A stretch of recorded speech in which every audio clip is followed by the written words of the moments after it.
Iguodala to Curry, back to Iguodala, up for the layup. Oh, blocked by James. Curry, one-on-one. Irving puts it up.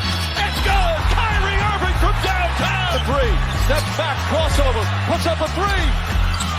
Rebound James. Second. It's over. It's over. Cleveland is a city of champions once again. The Cavaliers are NBA champions. Cleveland, this is for you. What's going on, Cavs fans? Welcome back to another exciting edition of the Block the Shot to Stop, the Cleveland Cavaliers podcast, where we cover everything around the Cleveland Cavaliers. We're on the countdown till opening day tip-off. Today, we're going to continue our player profile series. With me is Kevin Lynch. And Kevin, I think we appropriately should discuss the DeAndre Hunter, kind of the I don't know where we place him currently. Some people put him in the starting rotation. I think some people have him still kind of running with that second unit. So I think that we have a good discussion around where we see DeAndre Hunter kind of fitting in with this team this year. Yeah, I think you're right. I think it's not only like his spot in the rotation, but also like positionally. Some people like him more as the small ball four. Other people like him to kind of just stay in that small forward role and kind of concentrate there. Well, the best thing for the Cavs, I think, is for him to be a little bit of a Swiss Army knife. There is some, I think, fair debates about what exactly his role is on the team. I think there was after the trade last year, and I think there will be even more so this year around whether he starts, how much he plays, especially, depending on what decisions Kenny Atkinson makes coming out the gate. Yeah, and to pair along with it, obviously there's some rotation around him. He doesn't have his best buddy Ty Jerome with anymore. So now you got to see, we're going to see DeAndre Hunter with this team from, opening night till, with it. Seeing his chemistry with everybody, kind of the full offseason and training camp scheming with how this team is constructed and how Kenny's going to run this team. I think we're going to see kind of the full picture of DeAndre Hunter this year versus kind of the couple of months after the trade deadline in that kind of, we're going to the playoffs. How do we scheme for a playoff run? You kind of have all year to build up to that instead of that last leg of the race. Yeah, no, exactly. I think the best place to start is like kind of look back at last year, both DeAndre as a whole when he was with the Hawks, but particularly his role once he came to the Cavs. So like for the season between the two teams, he averaged like 17 points, 4 rebounds, 1.4 assists. He did it on pretty good shooting, 47%. From the field, 41% from three. Once he came to the Cavs, his accumulating stats, a lot of them went down a little bit, but that's kind of like he also was reduced by about almost 4 full minutes a game. And his shooting percentages actually went up. He shot really well from three, which is kind of a theme for everybody from the Cavs last year. And had a slightly reduced role as far as minutes goes. He really didn't start hardly at all, or maybe at all for the Cavs. But it was really interesting. And the other thing I was kind of looking at to kind of sum that up was in the playoffs. I thought he would have been a guy whose minutes went way up in the playoffs.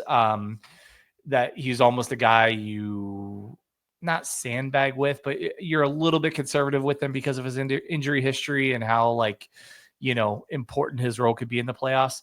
But then the playoffs is actually his minutes went down, his points went down, kind of his numbers across the board went down, except for the 3-point shooting continued to be really good. So I guess with that, I'll turn to you, Skylar. What were your kind of overall thoughts of DeAndre Hunter, particularly after he came over to the Cavs, both in the regular season and the playoffs last year? I loved the addition. I think he fits what Cleveland is and fits the scheme way more than, and we talked about it when they first traded for him, but way more than Atlanta, where it was kind of stand in the corner and hope Trae Young gets me the ball in time for me to chuck it up there. Right.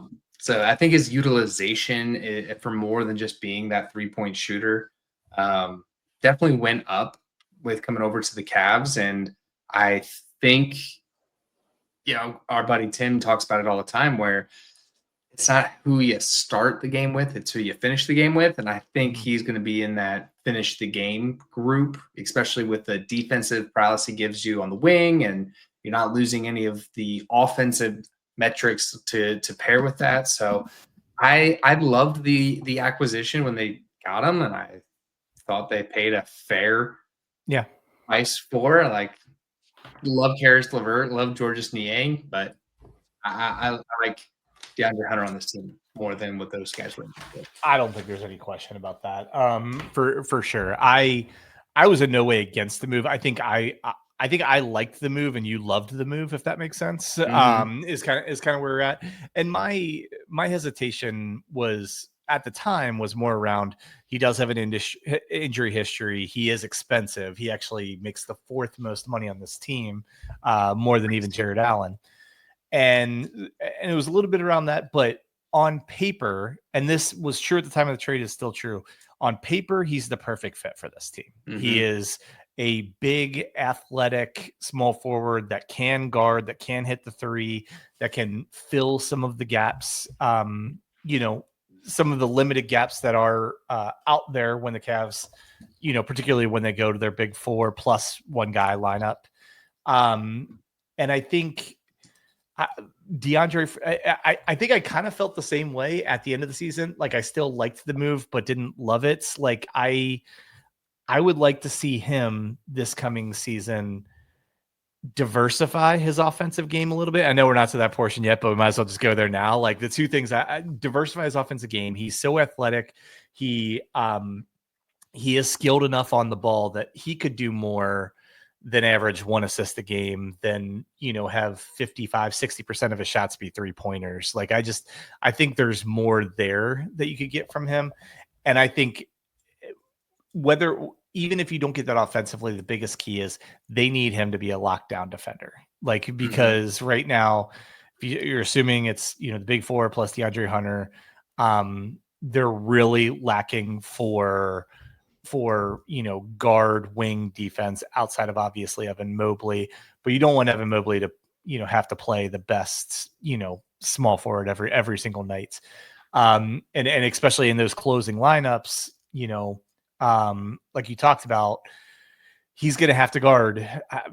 A lot of the guys are injured now, but let's just say the Knicks. He's going to have to guard either Mikal Bridges or OG Anunoby, or maybe if the matchups are bad, you have to stick him on Jalen Brunson or something. Like, he has to be like, I guess, flexible and efficient defensively for me. Like, those, I guess that's kind of what I hope to see him. I hope he honestly transitions to like more of a D than he, maybe not a 3-and-D, but more of a defensive first player. Yeah, and I think a big part of why he's probably going to get that starting role, or why I can see him getting that starting role, is kind of what each unit needs. Is the first unit definitely needs that wing perimeter defensive help with your smaller guards. And not saying Donovan Mitchell or Darius Garland are bad defensively at all, but we've seen those guys. We've seen especially Darius Garland kind of get taken advantage of just because of the size. I think if you put DeAndre Hunter in that lineup from tip off, you get and you have to obviously defensive scheme so that you're not getting hunted or he's not getting switched off on. I think he could really be a big benefactor into this starting unit if he is that defensive first kind of player. I don't want to see the offensive kind of plateau or tip off like we saw with Isaac Okoro. But I mean, you can't predict that to happen at all. For sure. So I think, and maybe what I'm getting at is, I use the term Swiss Army knife. Maybe that's what I'm getting at, that I need him to offer the Cavs the flexibility, the versatility that his skill set would allow him to, right? Like he is a guy, again, he is so big. He's one of those guys, you don't realize how big he is till you actually see him in person. I mean, he's 6'8", chiseled, like he could go in and bang inside, no problem. Also, he's quick enough with his feet that he could guard 2 guards if he needs to.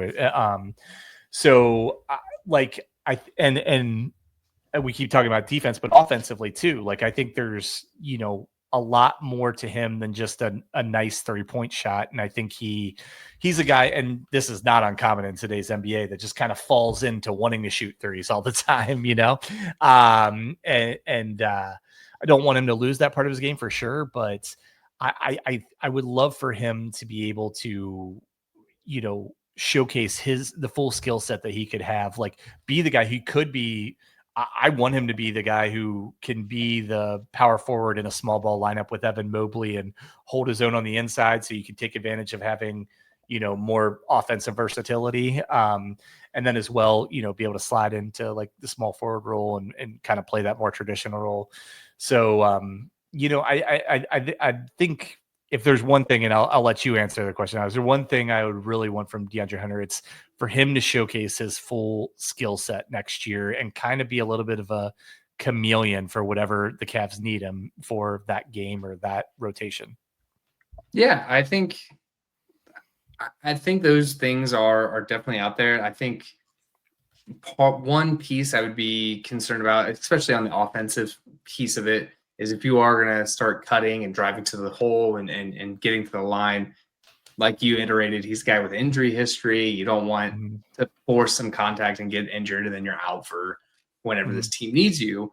But I think the biggest addition I would say for this year is I want to see the defensive counting stats. I want to see the blocks and the steals more than just the stops, because he's very good at the stops and closing out on a shooter or anything like that. But he doesn't quite have the loving steals and blocks stats at all. So I think if you can be a little peskier in the lanes and swat at balls and pick at balls, I think you're going to really help your team, because everybody on this team is an athlete and can get up and down the floor quick.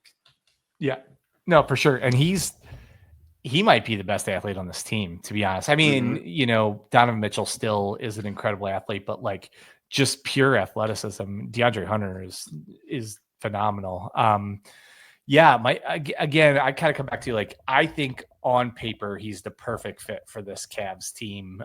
Just in me watching DeAndre Hunter with the Hawks, especially, and a little bit with the Cavs, I worry if he's going to want to kind of fill the role that the Cavs need the most. And honestly, there's been a lot of chatter about different guys, Garland, chief among them, about are the Cavs going to shake it up, trade somebody? I think if they make an in-season trade, DeAndre Hunter is my number one guess at who will get traded. Really? Because a couple of reasons. I think he would be desirable to other teams. Because he only has 2 more years, or will be 1 additional year on his contract once the season starts. And for the Cavs, you trade him for somebody at half his salary, all of a sudden you're not in the second apron anymore. You still have the big 4, and you're not in the second apron anymore. If you can, work a trade that makes sense in that way, that's, and because I think the allure of DeAndre Hunter is completely understandable. Like he looks like the ideal role player on an NBA team. Like the fact that he has the ability to do just about anything on the court you need him to do. But yeah, he would be my number one guess. I think they would try and trade Strus first, but if you told me one guy in the top 8 got traded during the season this year, he would be my guess. It's interesting. I mean, I see the scheme behind it. I do think if you trade him, it depends on what you get back, but trading DeAndre Hunter would signal like a back foot off the gas move to the guys in the locker room. So I don't know. It could happen. I'm not sure.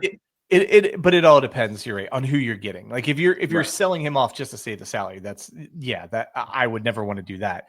If you're getting a guy who, if you're trading him for somebody who instead of 24 million makes 12 million, but is a defensive ace, and you're like, we're willing to sacrifice some offense at the 30 to just get one of the top 5 or 10 wing defenders in the league or something like that. If it was a strategic trade, I'm always okay with that. I'm always okay with trying to improve your team.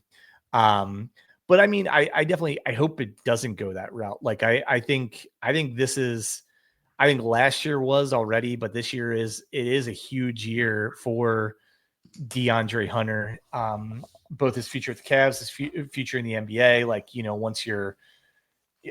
once you're at the point where you're only signed for one additional season, you're already starting to like set yourself up for your next contracts, those things. And like I said, if he could turn into an elite 3-and-D guy that can do even a little bit more than 3-and-D, I mean, those guys are highly desired in the NBA. Those guys have forever careers. Right. But yeah, I mean, I think for the production he gave the Cavs last year, his salary is a little bit of an overpay. But the ideal is they actually increase his role this year, his importance this year, and he becomes worth every penny that his contract is with the Cavs. Yeah, and I mean, we'll see, because it depends on training camp. People get injured in training camp. We saw that with Max Strus last year, and he missed 2 months of the start of the season. So we'll see what happens, and we'll see what Kenny's kind of attention to it all, and how he feels guys are progressing or degressing or anything like that. Yeah. I still do think, like I said at the top of the episode, where that he's probably in that closing 5 group, because of you get the defense without the sacrifice of offense, which is something that is incredibly valuable to any NBA team, probably at any dollar point as well.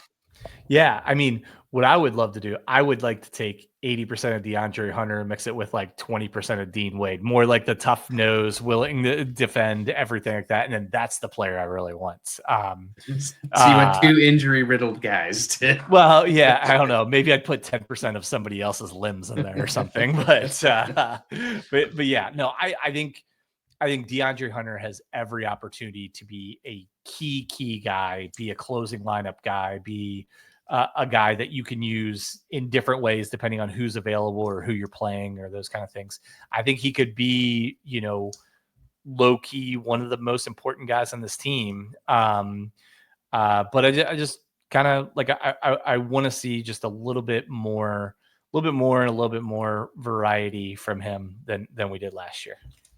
Yep, no doubt. And I don't know, Kevin. I'm ready for basketball season. I'm ready for it to get here. Can't wait. I know we just kind of have the schedule tidbits come out, so I'm excited to I'm excited for it to get here already. Yeah, I'm excited for it to get here. And kind of on the DeAndre Hunter thing, like I think he might be one of the biggest wild cards. He's one of the guys. There's a lot of guys on this team that we have a pretty good idea what their role is going to be, right? Like I think there's some variance in what the high end of Hunter's role can be versus kind of the low end, and I think there's maybe as much variance with him as just about anybody on the team. He could go back to being a 7th man, playing 22, 23 minutes a game, or he could be the 5th starter playing in the 30s, being in all the closing lineups, and be that much more important. So it'll be really interesting to see how Kenny Atkinson and the coaching staff deploy DeAndre Hunter. Now they're going to have him, for a full season. Exactly. And just the maturation in that, growing more familiar with the coaching staff and the scheme and the organization. I'm sure he was comfortable right away. Like I said, everybody on this team is such a great personality and attitude about everything. But time together is really is a thing. I mean, think about all those Golden State years. Those guys played together forever. Yeah. Before they started winning. So Right. It'll be cool to see kind of this next version of the Kenny Atkinson era with all the guys that are really, really locked up. I mean, there's not really anybody leaving this team soon. No. I mean, with Dean Wade, I think, is the only guy who, as of now, is going to be a free agent. Well, I guess, the couple of new guys will be, but yeah, like nobody. You could argue no one in their top 8, maybe top 9, it will be a free agent next year. Crazy. Yeah. So for that, we're going to go ahead and get out of here. If you're checking us out for the first time, please give us a like or a subscription on YouTube. We're really trying to grow that over there and has been doing well. Be on the lookout on all of our social media for all the fun stuff that we'll have coming up either here in the off season or as the year begins. We collaborate with a lot of other Cavs content creators, and I don't know, just love being a part of the Cavs community.